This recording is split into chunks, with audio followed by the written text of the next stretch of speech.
We can use the minimum width property to prevent the width of an element or content from breaking down the lines.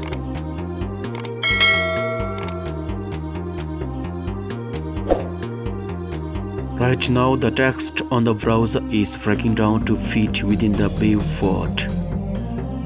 However, if we add here the required minimum width, the text stays in one line even if the width is reduced.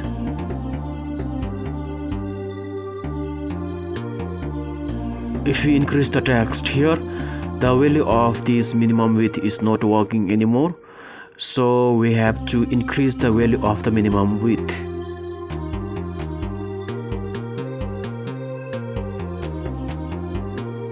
Let's look at another example.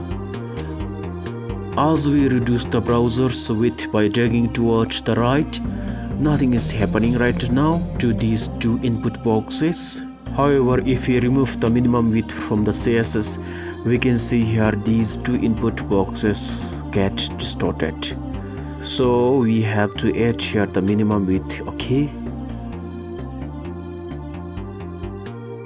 Let's go down to see one more example.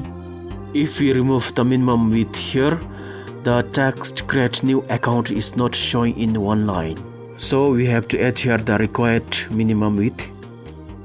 Therefore, minimum width is very important in order to balance the width of the content or an element.